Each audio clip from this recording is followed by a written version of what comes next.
Good afternoon, everyone. I'm here today joined by Sean Hooker. We are less than 24 hours, I think, just about in from the Renters Reform Bill being published. And Sean has thankfully agreed to join us to just discuss initial reaction to the Renters Reform Bill being published in Parliament. Good afternoon, Sean. Good afternoon, Ollie. How are you?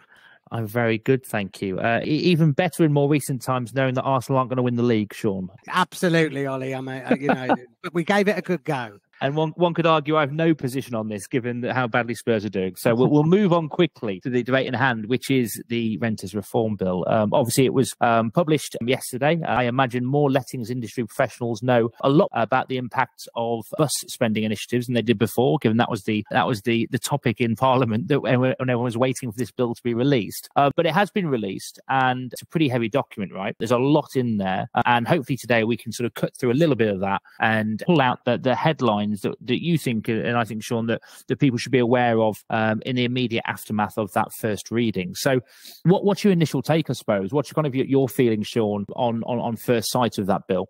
Months we've been calling for this, for the government to pull the finger out and get on with this. It lands on the desk, and it's 89 pages long. And I thought, oh my God, people were saying it was going to be a light document, but it's 89 pages. But of course, once you start delving into it, you start to realise, when you cut through all the jargon that they inevitably be put into bills.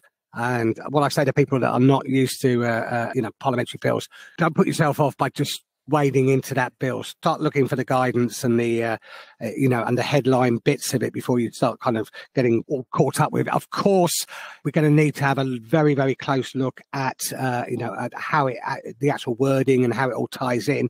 And I know you've got another webinar with an eminent lawyer coming in to take you through that journey. But my initial thoughts are that, apart from on the Section 21 and the introduction of the periodic tenancies, the rest of it is kind of delegated powers, what are kind of colloquially known as Henry VIII powers, which allow the government to take away the power to implement something at a later date and put the flesh on it and the details. So I'm giving a few examples of that. One is the property portal that was in the white paper, and of course the redress for landlords / ombudsman.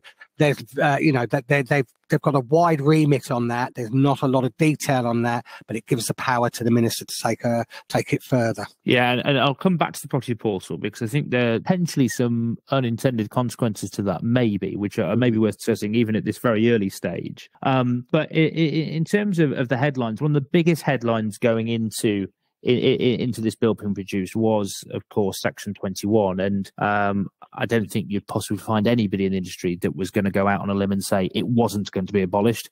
It has been abolished as part of the bill. It is going to be abolished as part of the bill. There's no surprise there, right? That was a clear directive and mandate from the government very early days of their manifesto to abolish Section 21. Any thoughts over that and kind of the consequences of that going? Now it's frankly been confirmed. Well, okay, you're absolutely right. No surprises. It was going. Everyone's been warned about that. It is now really whether the debate on the notice periods and the debate on are the grounds that are provided sufficient and strong enough to allow a vibrant sector where people are not restricted in moving from one property to the other, and landlords have the flexibility to get their property back in those events where it's a legitimate reason to get them back. So I think that's where the devil will be in the detail. I think the other point that's very worth dwelling on is that this is probably going to have knock-on effects, and I wouldn't say unforeseen consequences, because the government have been warned about that, on powers of where a tenant is in say rent arrears or antisocial behaviour, and then is seeking to get accommodation in the social sector, and whether councils have the obligation to rehouse them. So that's going to probably have to be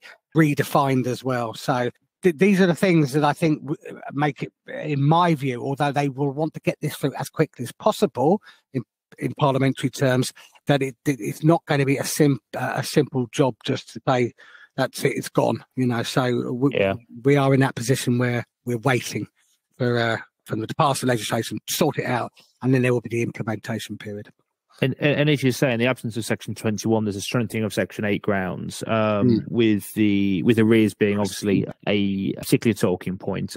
It seems that from the white paper into the bill, the government's followed through on their point around arrears and having an almost 3-strike and you're out rule. That does look to be, on first reading of the bill, I think it's worth pointing out that we've had as much time as anybody else to read this thing, and there is some level of complexity, but also simplicity there, which needs more definition. But it seems to be, from my reading, that they're following through on the idea that if within a 3-year period you're in 2 months of arrears more than 3 times, that would give you accelerated possession. Now, it does seem to be as simple as 3 times. So 3 concurrent months of being 2 months in arrears would seem to be, a position then that tenants could be evicted through, say, the improved Section 8. Do you think we need more clarity on that area especially? What are your thoughts in terms of giving that level of power back to letting agents and landlords to take that level of action in light of arrears? I think you're spot on, Ollie, in highlighting this, because I think this is probably going to be one of the areas of contention as it goes through Parliament.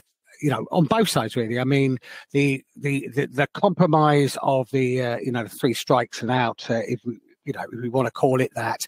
I think that was led by the NRLA, Ben Beadle, going and saying to the government, do we really want to encourage non-payment of rent, bad behaviour in the sector, and why should landlords be penalised by not being able to take appropriate action when somebody doesn't pay for a service, any more than us going into a supermarket and not paying for our shopping or whatever. There has to be consequences. But I think where it will be controversial is that where we are in a cost of living crisis and people are genuinely struggling, that, if it's a matter of the landlord's just waiting for you to fail to pay your rent on time 3 times in a row because your DSS payments are not coming through, or you've got an exceptional bill in there.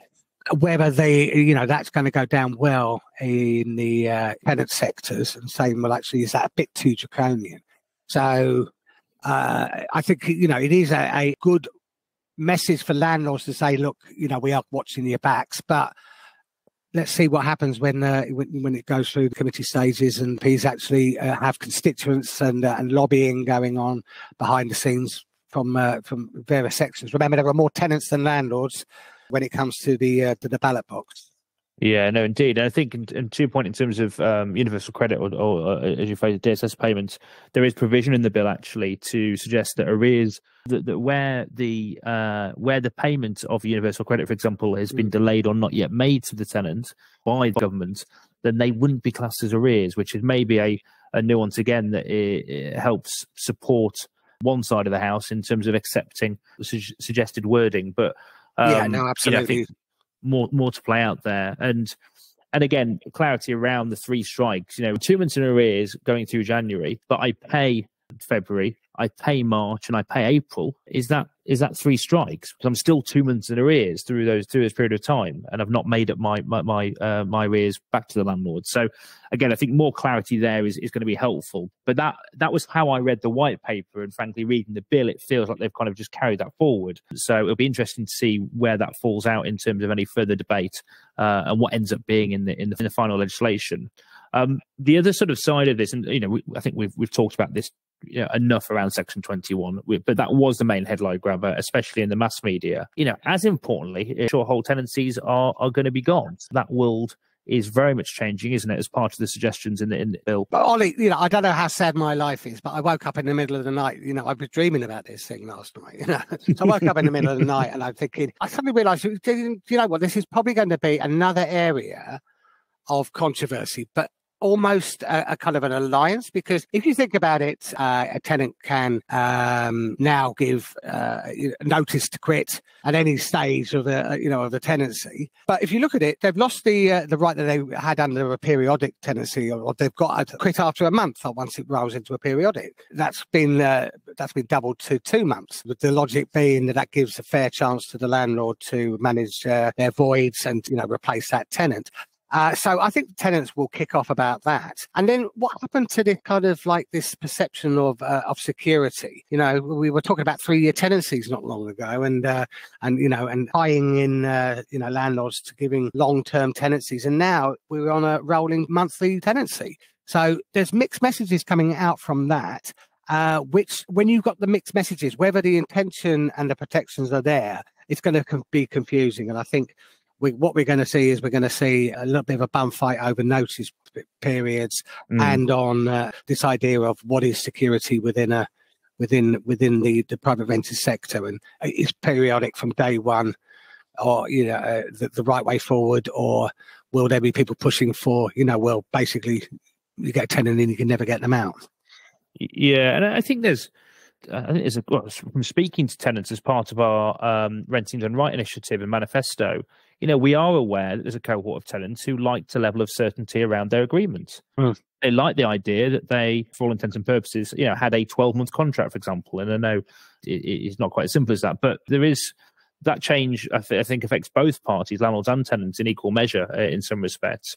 Combining the Section 21 conversation with the AST conversation, there's clearly, as part of the bill, grounds that landlords can still get their property back in the event they're selling the property, for example, or a family member needs to move in. My read of that is that the tenants will be protected in the first 6 months from any of those activities happening, but thereafter they're applicable. There is a level of protection there for tenants, but it's relatively short term, because then at month 7, a landlord could turn around and say, actually, I'm now selling the property. I'm sorry, but that's my decision for whatever reason, and we're putting the property in the market. Have I understood that correctly? I think you're spot on that. So you're right. I think I have to see when the guidance comes out, fully on how the messaging goes out to that, because it is trying to accommodate, under one system, a very varied market out there. We haven't started even on students yet, but not everybody wants long-term tenancies. Not everybody wants the flexibility of short-term tenancies. So you've got to have something that actually works and protects both sides of the equation. And getting that balance right, I think, is going to be the tricky part of it, implementing this legislation and getting the messaging out there. In terms of the security element of it, there's still no reason why a landlord can't give assurances to a tenant that they're going to have a long tenancy, a long future. That I think has always been the case, and I think most landlords would like to do that. But I think there will be some messaging that there needs to be when the implementation comes in. That needs to go out there clearly on reassuring the market that this is not going to be as dramatic. Hard cases don't make good law. That's all I'm saying. I saw an interesting interview with Vicky Spratt, who is a journalist for the newspaper, I think, and they got a somewhat exclusive, I think it was, with Mr. Gove yesterday. And he very much ruled out rent caps as part of the initiative. And I think we've had similar commentary from areas within Labour to say rent caps isn't something we're supporting. Obviously, rent rises are one of the pressures that the market faces at the moment. And as a free market based on supply and demand, kind of clear to see why that's happening. But there is a mechanism that's being introduced, and I say introduced, more fortified in the process is probably a better way to put it, under Section 13 to help support tenants to have more clarity and transparency on rent increases. And I was on Twitter early this morning and saw a commentator sort of suggesting that tenants are left open to continual rent rises. I don't believe that to be true from my reading of the bill. I think Section 13 being enforced and mandated does offer a level of protection there. But I think here, Sean, what they're suggesting is basically following the existing Section 13 grounds, so having to serve that section and give the appropriate notice, which I believe is 2 months. And then on the basis that the tenant feels that suggested increase isn't fair, they have the right to appeal. Is that right? Is that your reading as well? That's my reading. So the Section 13 powers already exist, but it's now kind of almost becoming the only way now putting up the rent during the tenancy. which is probably right in the sense that there is a mechanism there for some sanity in as important as housing, and to have a third party arbitrate on what is an appropriate rent. I think the only problem we're going to get is how are you going to measure that market rent? I think some questions need to be asked on that. The tribunals are going to be asked to adjudicate on these on these rents. There's going to be more kind of emphasis on, that actually you can't kind of go. Less discretion for the tribunal, I think, was my reading in terms of how you can go. So it's almost saying that you can freeze it at the level it is or lower it, but you've got to have a jolly good reason to say that the market rent higher than what the than a reasonable rise. So that I think needs a bit more flesh on the bone, and I think it'd be interesting to hear what the tribunals say that when they get these extra powers. If they get these extra powers, how they will actually put that in practice. So really, as I say, you go there and the state landlord say, well, actually, yeah, I have put it up in the market rent. And, the tribunal says, well, no, you haven't. And here's the reasons why. And that, I think, is going to be where we need a bit more clarity again. And is there do you have any inkling in terms of what the barometer is going to be for market rent? Because Goodlord, we produce a rental index every single month. We have a relatively good spread of data across England, Scotland. Rightmove again have a view on that, but of course that's marketed rents, where ours is actual rents that go into tenancies. Other referencing firms have a view on this as well. Do we have an understanding of where that barometer actually is to inform what market value rent is?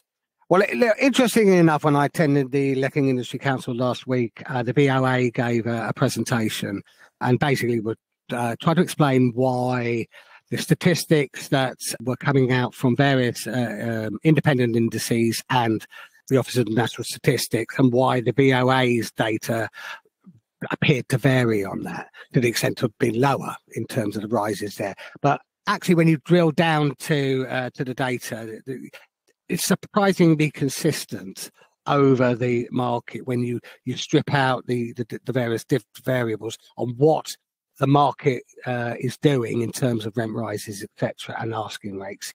So it won't be beyond the ken of using some reliable data to inform what a market rent is. I've listened to some people say, "Oh my God, if they base it on the VOA's statistics, then we're doomed. If we base it on Office of National Statistics, we're doomed." And others saying, well, actually, yeah, let's pick the indices that suit us the best, So I think those are the questions are really going to be needed to be drilled down to, and then you get one reliable measure. But as everybody knows, you can walk up the same street and two similar properties could be valued in two completely different ways. I don't envy the tribunals having to deal with this issue. No, and more sort of, I think, detail needed there to give the market and all the stakeholders certainty that it feels like a fair metric, because ultimately there's a lot riding, I suppose, on that, and especially when you're mandating the use of Section 30 in a way. I think I agree with you. I think that's a good addition, frankly, for all parties, and gives some clarity to all stakeholders involved in the process. One of the fundamental instructions, I suppose, on some of this is increased powers from a local authority perspective, and it looks like local authorities are going to be empowered to take more action against landlords than they were before, by the looks of it. Yes, and one of the pledges was to increase the enforcement, to increase the powers. The question that has to be asked, given that we are hearing very constantly that local authorities are under-resourced to deal with the current legislation that they have, how and what resources will be available to make this happen. So I've noticed, for example, now there will be kind of like a fine now for not serving the right notice, or knowingly serving an incorrect notice. So I'm assuming that when you tell your tenant that you want them to move out because your anti-flow is moving in, and then anti-flow never turns up, or you don't put the property on the market, that you will get a £5,000 fine. But so how that is going to be enforced and the resources that are going to be put into it is going to be another big question. Now, I have some thoughts when we go on and move on to the portal on how that might make it easier, but you know, they're my speculations, but it really has to be backed up with hard cash and practical ideas. No point having a law if nobody's going to enforce it. Yeah, indeed, and that's been a common message that we've discussed, and since the start of these kind of talks around the bill and legislative change, that enforcement is actually absolutely key, and that really shone through actually through the focus groups we ran with the landlords, tenants, and letting agents, all keen to say actually we broadly support most of this stuff, but it's absolutely pointless if you're not going to enforce it. And it does feel like the government are trying at least to find ways to do that in a meaningful way. Whether it can work in practice is a different question. And of course, the same to be said about the courts as well in terms of enforcing the other elements of this. Like, is there actual bandwidth there to deliver on that? And how easy is it going to be? All questions that I think are yet to have answers, frankly. Before we get on to portal and other areas, let's talk pets, because pets feature as part of the bill. And definition of a pet, Sean, is an animal kept by a person mainly for a personal interest, companionship, ornamental purposes. I love that one. I love it. Yeah, that's lovely. That's ornamental. Just sit in the corner and watch them. Well, when your cat is sitting on your mantelpiece, knocking off all your other ornaments, I think that definition is going to be tested, isn't it? Yeah. Indeed. So ornamental purposes, or any combination of those three. And the suggestion here is that through the bill that ultimately, you know, landlords can't turn tenants away in the event they have a pet, but they can now actually suggest that they take out relevant insurance to protect against the pet being in the property. This was a feature, I think, in the early days, if I think back, in the early days of discussions around the bill, it hasn't had huge talking points, but clearly has been important enough to make it into this phase, and there's be real clarity over it. Do you see this really affecting much from a landlord-tenant perspective, if anything at all? I think emotionally, yes. I think it will probably attract a disproportionate amount of attention to, say, you know, the Section 21 or the periodic, because basically it's the emotion of having a pet as part of your family is a very strong driver, and anything that kind of hits those sorts of emotive strings is going to attract a lot of attention. Yeah, look, it's practical, it's sensible to have a way of ensuring that a landlord is protected from breaches by the tenant. And of course, had we not had the restriction on the deposits, which were for the good reasons, then we might not have even been having this debate. And of course, we know that insurance is the way that people can protect themselves from the unexpected and make sure that both parties are protected. So I think the idea, the practicality, the drive of it is correct. The detail, again, is going to have to be thrashed out, because if we're going to rely on insurance industry to come up with the solutions, they have to do the risk analysis and find the cover and make sure that it's comprehensive enough to cover what is needed, etc., etc. So we were way away from that. I think it was right that has been put into the bill after the work that's been done, by a lot of the organisations out there to find a practical solution to this. Yeah, I agreed. And the interesting sort of part of the insurance element of the bill seems to be that the landlord can require the tenant to get that relevant insurance, or they can instill the cost of that relevant insurance onto the tenant, which again feels the right way around. I'd point out that if you're going to require the tenant to take the insurance and they take it on a monthly basis, they could easily cancel it the following month and you've got no protection. In the same way, you could argue, well, how is the tenant going to have clarity of what the cost of this insurance actually is in order to have certainty they're only paying for that insurance? So I think there's a bit of working out there that has to be done. And one could suggest that a transparent and compliant system like Goodlord's maybe could help with that. I wouldn't dare go that far. Maybe it could. But the point being is that I'm looking for areas of conflict here. That could be one, right? It could be one where there isn't clarity and it feels like a tax. And clearly, up until this bill, would have contravened the Tenant Fee Act in June 2019. But this is an exception being made here. And yeah, I think your point around deposits is an interesting one, right? Because it maybe would have made more sense to have a numerical number in addition to the deposits, i.e. it's not 5, it's 7 weeks or something like that feels a bit more aligned with the property's worth, which of course then the deposit amount is. So interesting to see where that goes. And clearly from a Goodlord insurance perspective, we'll be front and centre of that, trying to work out how we can support both landlords and tenants in those positions. Something that's close to your heart, I suppose, more so than others, is a new ombudsman. The government suggesting that there needs to be one. I imagine you've got quite a few thoughts about this in terms of what exists at the moment and what the government's suggesting as part of the bill. Of course, I've got to declare an interest. We run a redress scheme for letting agents. We've done it very successfully. We're very good at what we do, we hope, anyway. So certainly, I have for the get-go kind of always wondered why, if you used an agent, you had that level of protection to go to redress. But if you were you were a landlord managing a property, your tenants didn't have the same protection. So of course, leveling the playing field is very, very important. Now, it's not always quite as simple as that because, of course, the responsibilities of an agent and a landlord are not always parallel. There are things that a landlord is responsible for that you can't hold the agent for. So again, that's another good thing for a tenant, is that now it's extended. So a member of staff literally lean over the desk to me and say, "Oh, when's this redress for landlords coming in?" I've never understood why that was never in from the beginning. So from that point of view, we welcome that. Again, it's another Henry VIII power. Therefore, there's not an awful lot of detail. It also gives the Secretary of State quite a wide remit to various different models. So although the headlines are saying we will introduce a landlord ombudsman, with the emphasis on the singular one, the actual legislation says the Secretary of State can appoint schemes.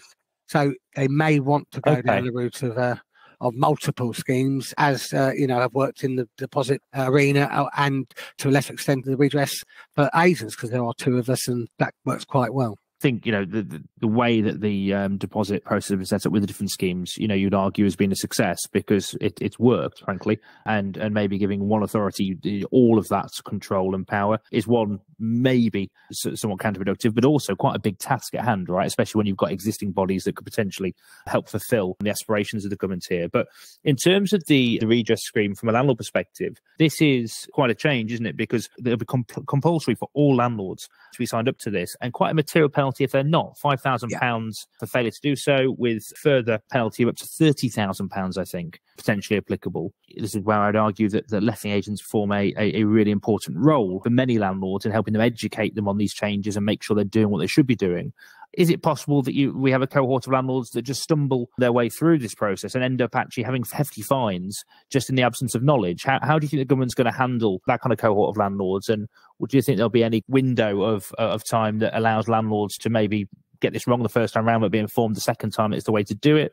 What's your kind of thoughts on introducing that process? You're absolutely right, and I'm sure that whatever answer that we give now, that there will be people screaming at their PCs or however they're listening to this as we say it. It is predicated on whether they get the combination and the joined up thinking right, because we know that when the deposit schemes were set up, there was a significant number of people that didn't actually comply with the legislation. They just never heard of it, didn't bother with it, or willfully chose not to do it.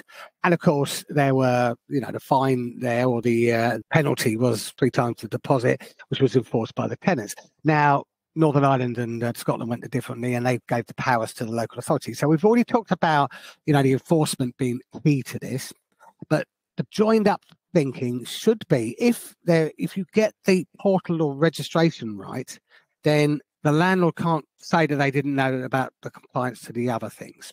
And that's why I think if they do this in the right way and the right order, and I'm not saying that they will, because unfortunately sometimes we've seen that government doesn't always do things in the right order, but the potential is there to join this up.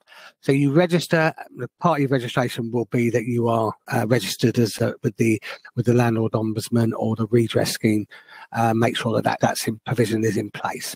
So that's what I'm hoping, and what I will work and along with everybody else in the industry to help the government to get right. But otherwise, we don't want to have a situation 10 years down the line that 20 or 30% of people are under the radar and not doing this, and the good ones are stumbling over complicated rules that mean that they end up with the fines. So we need to get that balance. We want to make sure that the people target the ones that, are either unconsciously incompetent or rogues are targeted, not the people who are trying to do the right thing. And you mentioned the portal there. That's another new addition, which is closely linked, obviously, to the registration of landlords, etc. How do you see the portal affecting the lettings process or landlord activity? And what do you think the end goal of the portal is really in terms of building out maybe more benefits for all stakeholders in the sector? Right. Okay. So, it's essentially a register.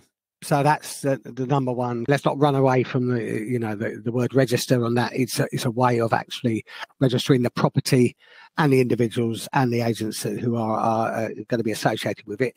That's the starting point of it.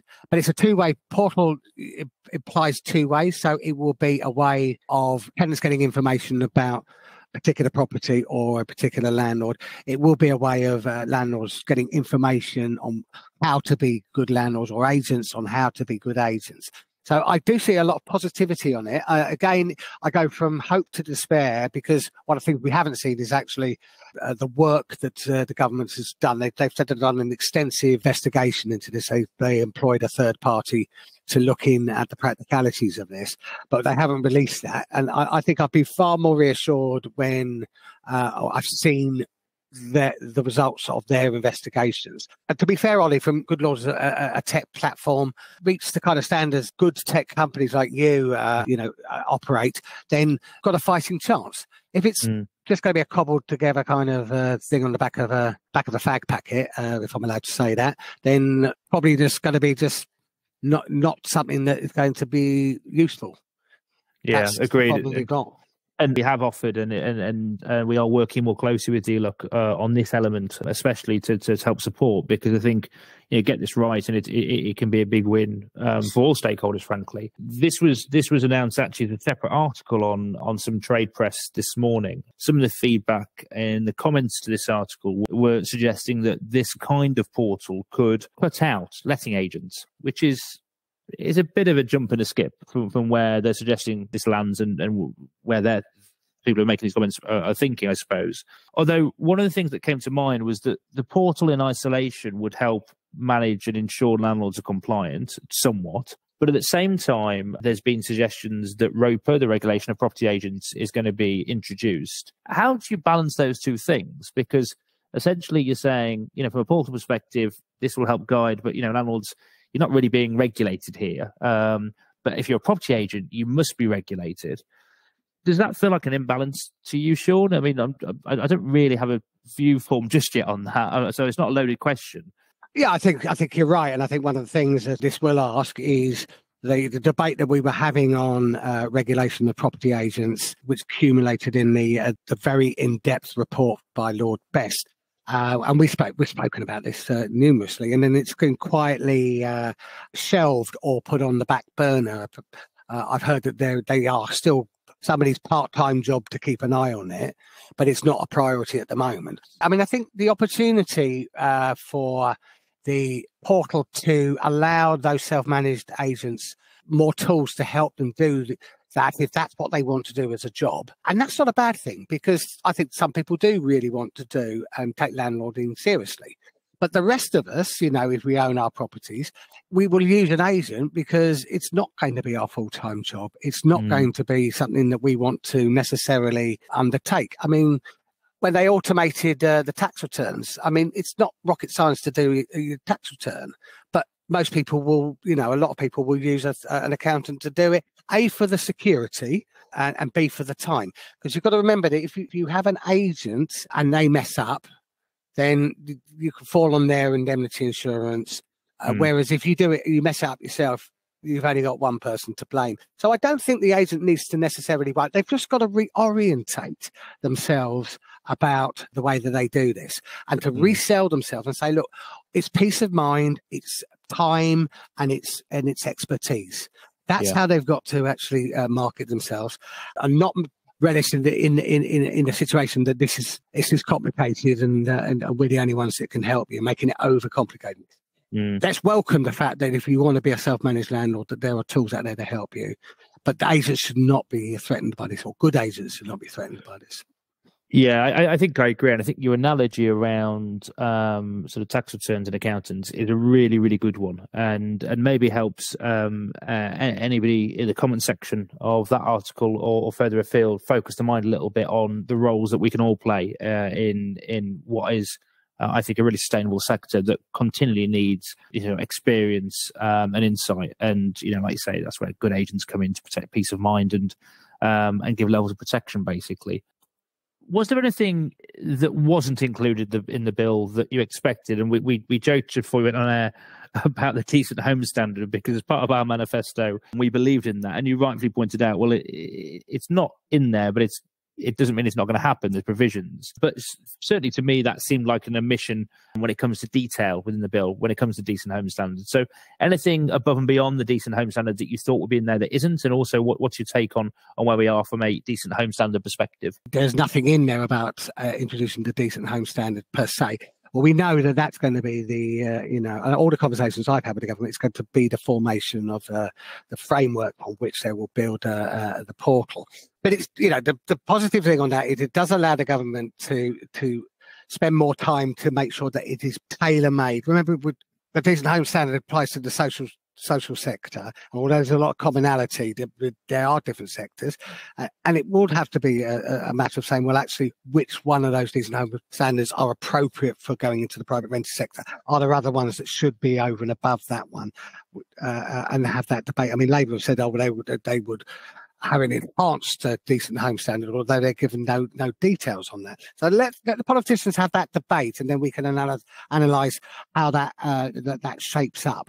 But it also gives an opportunity for for many of us in the sector that have been campaigning for things like condition reports, the so-called property MOTs, which would apply across the whole of the property sector, so that you have a set of universal standards on what is is considered to be decent, and and not least, we've also got to take into consideration that, for whatever you think of EPCs and everything else there, that we are pushing for more sustainable properties, and, and that has an impact on cost of living in the sense of energy costs, but also on the quality of life of people, going on in terms of environmental protections for the, for the properties. So there's a lot of stuff there that, that will come out of the woodwork. Now, we've just got to hold the government's nose to the grindstone on this one, because, if it ain't written down, it doesn't always happen. So we need to make sure that actually is the case. Yeah, and again, I'd go back to our first point at the top of the call. Right, we're 24 hours in to the bill being produced, and clearly there's a few more readings to happen. There's more clarity to hopefully be provided, and certainly more interesting conversation to be had at the highest levels to challenge some of the thinking in the bill and understand whether that's going to be helpful both in theory and in practice. But I think that's been a really interesting overview, in terms of what your thoughts were there of the bill, Sean. We're definitely going to have these conversations again, I no doubt, in the coming weeks and months to try and help inform as much as we possibly can.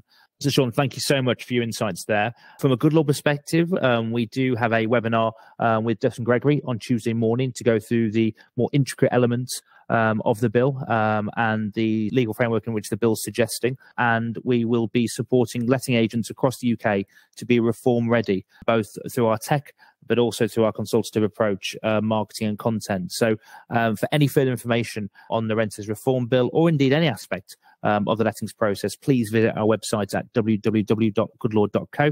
And in the meantime, Sean, thank you so much for all your time this afternoon. I look forward to speaking to you very soon. Thank you very much, Ollie.